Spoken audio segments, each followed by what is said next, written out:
Hello friends, स्वागत है आप सबका आज के इस नए वीडियो में। तो आज बात करने वाले हैं MJC4 जियोग्राफी VVI क्वेश्चन के बारे में। तो जिनका भी थर्ड सेमेस्टर में MJC4 में जियोग्राफी है उनके लिए ये वीडियो महत्वपूर्ण होने वाला है। तो आज के वीडियो में एग्ज़ाम से रिलेटेड महत्वपूर्ण सब्जेक्टिव प्रश्न को देखेंगे। तो चलिए देखते हैं प्रश्न को। तो पहला प्रश्न है, मानचित्र कला के विकास में प्राचीन यूनानी तथा रोमन विद्वानों की भूमिका का मूल्यांकन करें। क्या है, जिनका इंग्लिश होगा वे इंग्लिश में देख लेंगे, इंग्लिश में भी है। पहला प्रश्न है, मानचित्र कला के विकास में प्राचीन यूनानी तथा रोमन विद्वानों की भूमिका का मूल्यांकन करें। ठीक है। दूसरा प्रश्न है, मानचित्रों के विभिन्न आधारों का वर्णन करें। मानचित्रों के विभिन्न आधारों का वर्णन करें और किसी एक प्रकार के वर्गीकरण की व्याख्या करें। तो दूसरा नंबर हो गया। तीसरा नंबर प्रश्न है, वर्णमात्री मानचित्र की रचना विधि की विस्तृत व्याख्या करें और इसके गुण तथा दोषों की व्याख्या करें। उसके बाद चौथा प्रश्न है, प्रिज्मेटिक कंपास। क्या है, प्रिज्मेटिक कंपास सर्वेक्षण की माला रेखा विधि का सुदाहरण वर्णन कीजिए। उसके बाद पांचवा प्रश्न है, मानक अक्षांश रेखा जाल, प्रधान मध्याह्न रेखा और अक्षांश वृत्त का वर्णन करें। उसके बाद छठा प्रश्न है, मानचित्र कला क्या है, व्हाट इज कैटोग्राफी। अनुप्रयुक्त मानचित्र कला की व्याख्या करें। तो छठा नंबर प्रश्न क्या है, मानचित्र कला क्या है, इसके बारे में बताना है। इसके अलावा अनुप्रयुक्त मानचित्र कला की व्याख्या करना। ठीक है, छठा नंबर। और सातवां नंबर प्रश्न है,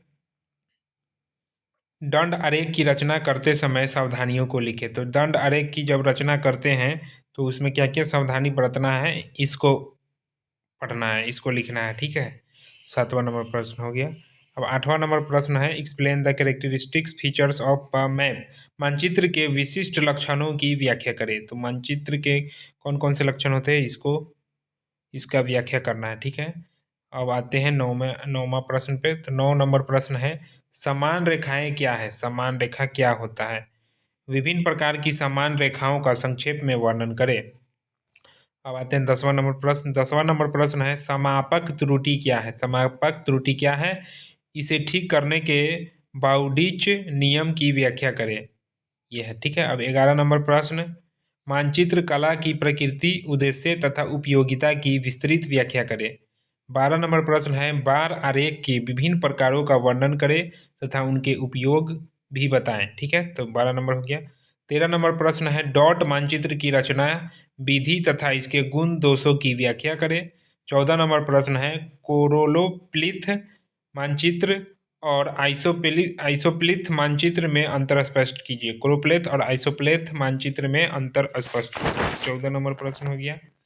अब 15 नंबर प्रश्न है, मानचित्र प्रक्षेपण क्या है, इसके आवश्यक तत्वों तथा प्रकृतियों की व्याख्या करें। तो मानचित्र प्रक्षेपण क्या होता है, इसके आवश्यक तत्वों तथा प्रकृतियों की व्याख्या करना है। ठीक है, 15 नंबर प्रश्न।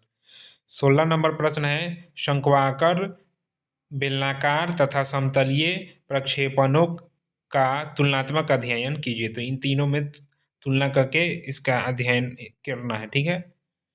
17 नंबर प्रश्न है, सर्वेक्षण की प्रमुख गतिविधि क्या है, सर्वेक्षण की प्रमुख विधियों का वर्णन कीजिए तथा त्रिकोणमिति सर्वेक्षण को समझाइए। 17 नंबर हो गया। 18 नंबर है, प्रिज्मेटिक कंपास सर्वेक्षण की कार्यप्रणाली तथा इसके लाभ हानि बताइए। ये MVVI, ये पिछले वाले सेशन में आया था क्वेश्चन। ये प्रिज्मेटिक कंपास सर्वेक्षण की कार्यप्रणाली तथा इसके लाभ हानि बताइए। ठीक है।